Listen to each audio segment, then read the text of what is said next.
E aí, eu queria saber quem é que tinha dado esse voto de abstenção. Eis que quem deu esse voto de abstenção foi esse cara aqui, Alexandre Frota. A abstenção do deputado federal Alexandre Frota, do PSL, na votação do segundo turno da reforma da Previdência, foi um recado para o governo. Segundo o deputado, a decisão de abster-se ocorreu após ter perdido cargos, no que ele considerou uma retaliação do governo por suas críticas ao presidente Jair Bolsonaro. Frota chegou a ser coordenador do PSL na comissão especial que analisou a reforma. De acordo com Frota, ele foi avisado na terça-feira que Bolsonaro solicitou que ele fosse retirado da vice-liderança do PSL e da coordenação da reforma tributária. O deputado também reclamou de ter perdido o controle do PSL em Cotia, onde mora. Ele diz que a crise começou depois de ter dado nota 4 para o governo de Bolsonaro e ter dito que estava decepcionado com o presidente.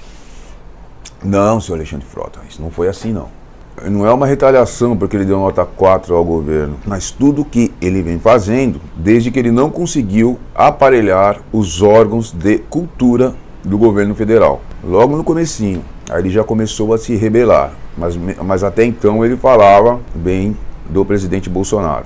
Aí, quando nós tivemos aquela situação crítica de um impeachment ou renúncia, ele foi um cara de pau que se aproximou dos militares. Pouco antes ele já estava fazendo isso.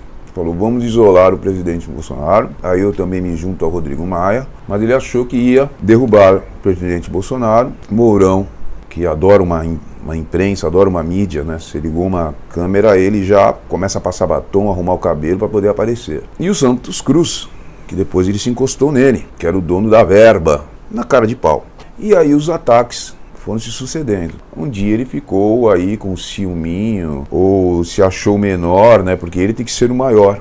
E atacou o Eduardo Bolsonaro, falando que ele andava cheio de seguranças e assessores, que não tinha tempo de falar com ninguém, falava com o pessoal no corredor andando, não dava para falar com ele. E eu já falei aqui, né, no São Black News, que isso daí ele já fazia antes do pai dele ser presidente. No primeiro mandato dele era assim. Tinha vezes que eu não conseguia falar com ele no dia. E quando eu estava com ele, a gente ia andando, indo atrás dele, e ele falando, anota isso, fala com ele aqui, ó, tal, você tinha que anotar, tal, daí ele já estava te chamando, você ia, totalmente, é assim, tá? Não é aquela gente pacata que vai andando, vem cá, senta aí, vamos conversar. Eu lembro que uma vez teve um cara que foi lá dizer, eu quero ajudar vocês e tudo, né? Aí, Eduardo falou, então vamos fazer o seguinte, pá, pegou ele assim, né, deu um abraço dele, vamos mandando aí, vai me explicando aí, tá? Mas fala rápido, hein? Fala.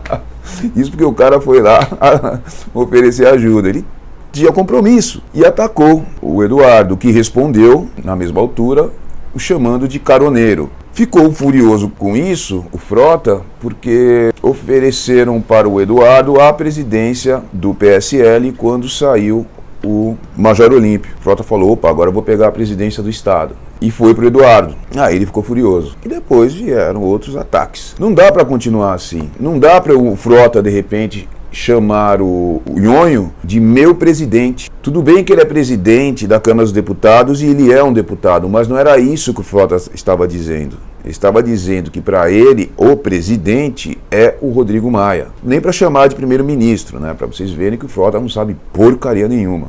E foi isso. Foi um pedido do Bolsonaro, pelo que agora nós estamos vendo, eu li sobre isso na segunda-feira, que ele pediu ordem na casa, e hoje ele ficou bravinho e absteve-se de votar para dar um recado. Na verdade, ele quis fazer o mesmo que aconteceu com o Fernando Henrique, que por um voto ele não aprovou a Previdência. Ele já tinha falado isso. Uma vez, o Bolsonaro tem que ver aí, porque o Olavo estava atacando ele, né? Que por um voto, o Fernando Henrique não conseguiu fazer a reforma da Previdência. Então...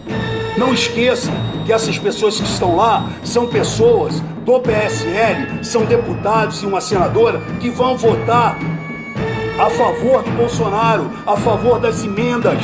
São mais de 15 votos. Isso muda a história de um país. Um voto mudou a história do governo Fernando Henrique Cardoso.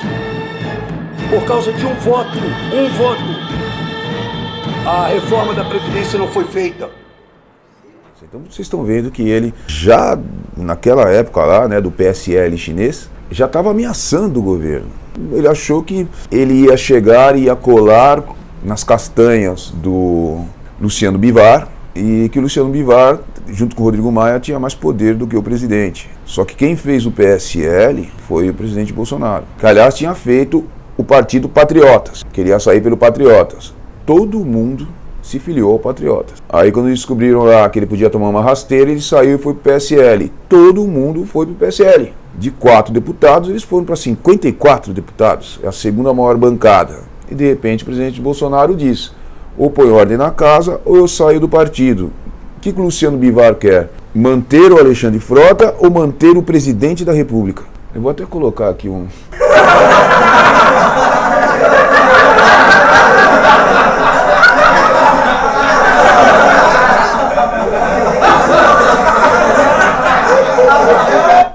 Mas é muito palhaço o bebê chorão, né?